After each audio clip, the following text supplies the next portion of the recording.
Hello students, today we will read the chapter 10th.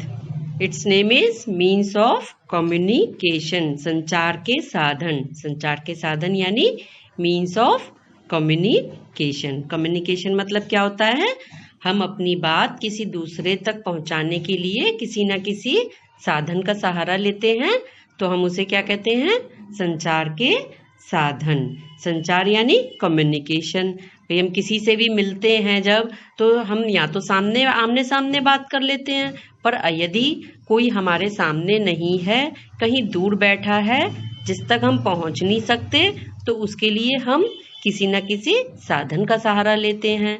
Direct communicate नहीं कर सकते, तो उसके लिए हम किसी साधन का सहारा लेते हैं जिससे अपनी बात को कहाँ पहुंचाते हैं? दूसरे व्यक्ति तक पहुंचाते हैं. कभी ऐसा भी होता है कि हमें कुछ इम्पोर्टेंट पेपर्स, डॉक्यूमेंट्स ये भी किसी दूसरे तक पहुंचाने होते हैं, तो उसके लिए भी हम किसी न किसी कम्युनिकेशन का सहारा लेते हैं, मीन्स ऑफ कम्युनिकेशन का. तो इसके बारे में ही आज पढ़ते हैं हम. Let's start. हम सामाजिक प्राणी हैं. हमारे अनेक मित्र, परिचित व संबंधी होते हैं. हमारे बहुत से फ्रेंड्स भी होते हैं, रिलेटिव्स भी होते हैं. कुछ से तो हम रोज मिलते हैं, कुछ से हम कभी कभी मिलते हैं. जब हम अपने मित्रों से मिलते हैं तो बातचीत करते हैं, लेकिन जो हमसे दूर हैं, जब हम अपने मित्रों से मिलते हैं तो क्या करते हैं? उनसे बातचीत करते हैं. लेकिन जो हमसे दूर हैं उनसे बातचीत कैसे करें? भाई जो हमारे सामने है उनसे तो हम डायरेक्ट कम्युनिकेट कर लेंगे, बट जो दूर बैठे हैं हम उनसे कैसे बातचीत करें? इसके लिए या तो हम उनके पास जाया जाए या वो हमारे पास आए. तो ऐसा भी पॉसिबल नहीं होता ना कि हर वक्त किसी भी बात को करने के लिए हम किसी दूसरे के पास जाएं या वो हमारे पास आए. तो हम सदैव उनके पास तक नहीं जा सकते. ऐसे में हम जिन साधनों का सहारा लेते हैं, उनसे संपर्क करते हैं, उन्हें हम क्या कहते हैं? संचार के साधन कहते हैं. क्या कहते हैं?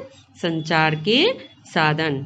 मतलब कि जिन साधनों का सहारा लेकर हम किसी दूसरे पर तक अपनी बात पहुंचाते हैं, उसे हम कहते हैं संचार के साधन.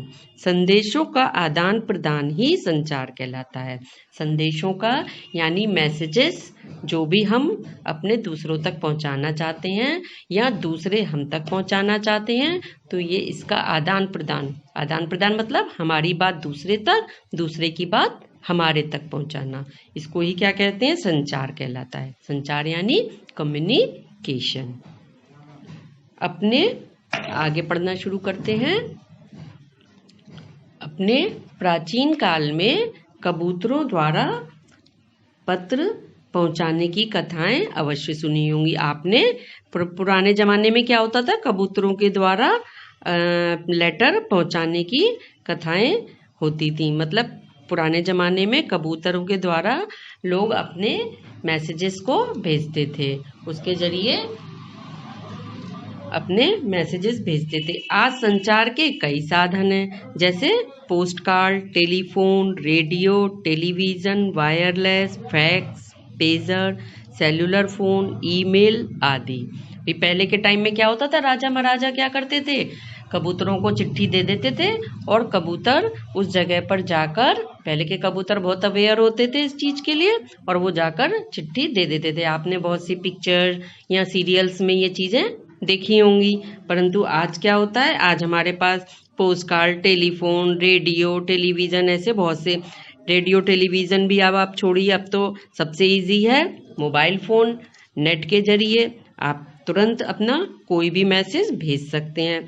मोबाइल पर सीधे वैसे बात हो सकती है और नेट के जरिए आप कुछ डॉक्यूमेंट्स वगैरह भी भेज सकते हैं. फैक्स से पेपर भी जा सकता है, और पेपर भी कोई चीज़ आपको भेजनी है तो वो भी आप भेज सकते हैं. इस तरीके से सेलुलर फ़ोन, ईमेल, ये सभी क्या है? संचार के साधन हैं. डाक विभाग द्वारा पत्रों पर लिखे संदेशों को निर्धारित पते पर भेजा जाता है. डाक विभाग, पोस्ट ऑफिस जो होता है, उसके द्वारा लिखे हुए संदेशों को निर्धारित पते पर भेज दिया जाता है। जैसे आप ये देख रहे हैं ना, पोस्ट कार्ड है ये।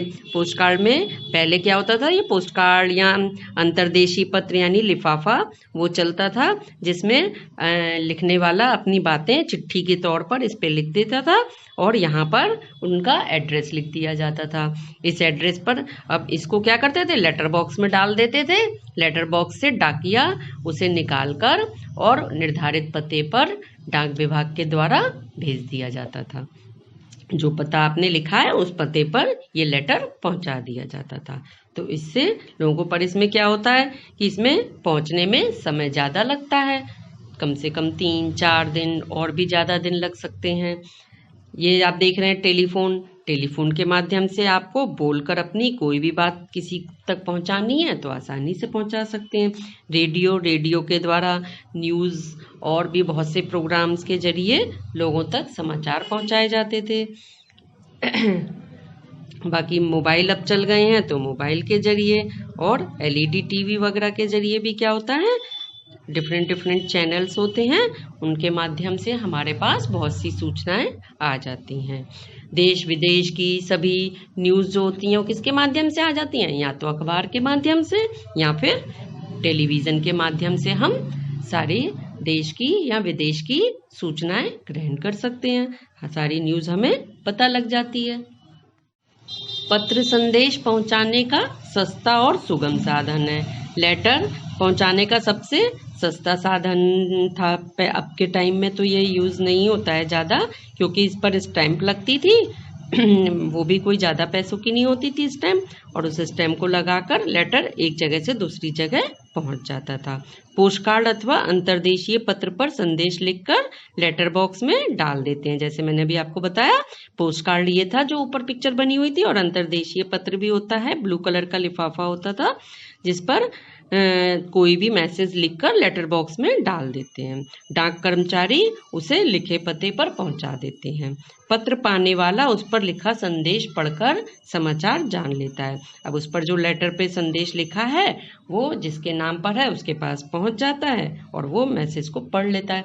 पर आप समझिए, अगर किसी के यहाँ कोई बीमारी है, किसी की अचानक डेथ हो जाती है, तो इसका संदेश अगर लेटर के जरिए पहुंचेगा उसके पास तो कितने दिन में पहुंचेगा, कितने दिन बाद उसको सूचना मिल पाएगी इसकी। तो पहले इसी तरह की समस्याएं आती थीं, परंतु आज तो क्या है, अगर हमें किसी को सूचना देनी है, एक मोबाइल पे एक फ़ोन किया तुरंत सूचना पहुंच जाती है। टेलीफोन या सेलुलर फ़ोन संचार के तीव्र साधन है। इसीलिए फ़ोन और सेलुलर फ़ोन क्या है, ये टेलीफोन या सेलुलर फ़ोन संचार के तीव्र साधन है। इससे बहुत फास्ट आपका मैसेज पहुंचता है। टेलीफोन पर नंबर मिलाकर हम सीधी बात कर सकते हैं, अपना संदेश बात करने वाले को दे सकते हैं तथा उसका संदेश प्राप्त कर सकते हैं। तो आप समझ गए भाई, हम अपना मैसेज भी दे सकते हैं और दूसरे का संदेश भी प्राप्त कर सकते हैं। टेलीफोन से देश और विदेश तक संदेश भेजे जा सकते हैं। अपने देश में ही नहीं, अगर हमें विदेश में भी कोई संदेश भेजना है, विदेश में भी हमारा कोई रिलेटिव रहता है और उसे हमें कोई इन्फॉर्मेशन देनी है, तो मिनटों में हम वो इन्फॉर्मेशन उसके पास पहुंचा सकते हैं। रेडियो प्रसारण भी संदेशवाहन का महत्वपूर्ण कार्य करता है। पहले के टाइम में रेडियो बहुत चलते थे, रेडियो से प्रसारण होता था, तो वो भी संदेशवाहन का महत्वपूर्ण कार्य करता था। जो इम्पोर्टेंट संदेश रेडियो द्वारा प्रसारित कर दिए जाते हैं। कोई भी देश के सभी वासियों को अगर कोई इम्पोर्टेंट न्यूज़ देनी है तो रेडियो के माध्यम से वो सूचना दे दी जाती थी। ये समाचार देश विदेश में सुने जा सकते हैं। ये भी देश में और विदेश में दोनों जगह समाचार सुने जा सकते हैं। तो एक बार में पूरे देश या विदेश के लोगों को भी एक बार में न्यूज़ पहुंचाई जा सकती है। समझ में आ रहा है आप लोगों को? चलिए आगे बढ़ते हैं। नेक्स्ट क्या है? दूरदर्शन भी संचार का लोकप्रिय साधन है। दूरदर्शन पर प्रमुख संदेश चित्र सहित प्रसारित कर दिए जाते हैं। दूरदर्शन यानी टीवी। टीवी पर दूरदर्शन चैनल है। आज तो आप देखते हैं बहुत सारे चैनल हो गए हैं। पहले टीवी पर केवल एक दूरदर्शन चैनल आता था जिस पर समय समय पर न्यूज़ और भी प्रोग्राम्स आते थे, जिसके जरिए पूरे देशवासियों को सूचनाएं मिल जाती थी। तो दूरदर्शन भी लोकप्रिय साधन है।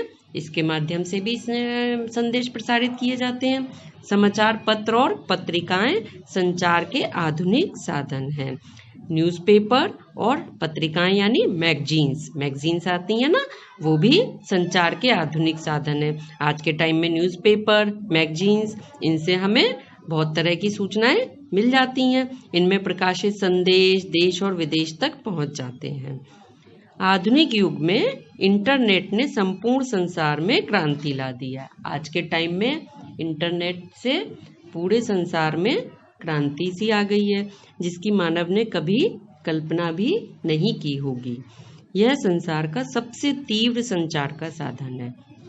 सबसे फास्ट मीन्स ऑफ कम्युनिकेशन क्या है? इंटरनेट। इंटरनेट के द्वारा हम घर बैठे देश विदेश में बैठे अपने संबंधियों से संपर्क स्थापित कर सकते हैं। इतना ही नहीं, उन्हें फोटोकॉपी या कोई भी सॉफ्ट कॉपी सेकंडों में भेजी जा सकती है। इंटरनेट के द्वारा क्या होता है, हम घर बैठे देश विदेश में चाहे कहीं भी कोई बैठा है, आप डायरेक्ट उनको देख भी सकते हैं। सिर्फ यही नहीं कि आप अपना मैसेज भेज सकते हैं, आप करते हैं ना, वीडियो कॉल करते हैं, तो वीडियो कॉल करके दूर बैठे जो लोग हैं हम उन्हें देख के डायरेक्ट उनसे बात कर सकते हैं। पहले ये संभव नहीं था। इसके साथ ही हमें कोई फोटोकॉपी भेजनी है तो वो भी हम तुरंत नेट के मेल के जरिए, व्हाट्सएप के जरिए तुरंत कोई भी फोटोकॉपी भेज देते हैं। सॉफ्ट कॉपी सेकंड में चली जाती है। संचार के साधन देश के आर्थिक विकास में सहयोग देते हैं। संचार के साधन जो हैं वो किस में देते हैं? देश के आर्थिक विकास में सहयोग देते हैं। अब आज के टाइम में तो आप देख रहे हैं, आज के टाइम में आपकी पढ़ाई भी किससे संभव हो पा रही है? भाई आपका और हमारा क्या है, डायरेक्ट कम्युनिकेशन नहीं हो पा रहा। जब आप स्कूल में आते थे तो हम आपको डायरेक्ट पढ़ाते थे और डायरेक्ट कम्युनिकेशन हो पाता था, परंतु इस समय चूंकि आप लोग स्कूल नहीं आ पा रहे हैं तो डायरेक्ट कम्युनिकेशन नहीं हो पा रहा। तो इस समय किसके माध्यम से कम्युनिकेशन हो रहा है हमारा? इंटरनेट के माध्यम से। इंटरनेट के माध्यम से कम्युनिकेशन हो रहा है, जो आपको गूगल मीट के जरिए आपसे डायरेक्ट बात हो पाती है। आप अपनी बात कह पाते हैं टीचर को और टीचर अपनी बात आपको समझा पाती हैं। तो हो रहा है ना कम्युनिकेशन ये इंटरनेट के जरिए। तो यही क्या है? मीन्स ऑफ कम्युनिकेशन है। संचार के साधन देश के आर्थिक विकास में सहयोग देते हैं। आर्थिक विकास में भी सहयोग देते हैं। भाई जो भी बिजनेसमैन है, उद्योग धंधे करने वाले हैं, वो लोग क्या है, वो भी अपनी अपनी माल की डिलीवरी के लिए जो भी है, माल का सैंपल दिखाना है, बहुत सी चीज़ें जो होती हैं वो तुरंत इंटरनेट के जरिए एक जगह से दूसरी जगह पहुंच जाते हैं। इनकी प्रगति में राष्ट्र का विकास निहित होता है। भाई संचार के साधन की प्रगति में ही राष्ट्र का विकास भी निहित है। क्यों? अगर हम नए नए आधुनिक संचार के साधन अपनाएंगे तो उससे उनको अपनाकर हम क्या कर सकते हैं? देश के आर्थिक विकास में अधिक से अधिक योगदान दे सकते हैं। जब हम नए नए संचार के साधन भी अपनाएंगे तो उससे जो काम होने में काफ़ी समय लगता है उस काम को हम मिनटों में कर सकते हैं और आसानी से अपना माल भी एक स्थान से दूसरे स्थान पर पहुंचा सकते हैं। तो पूरा चैप्टर आपने समझ लिया है। एक बार और इसकी रीडिंग लगा लीजिएगा, ओके? तो समझ में आ जाएगा। और वीडियो को ध्यान से देखें और सुनें, ओके?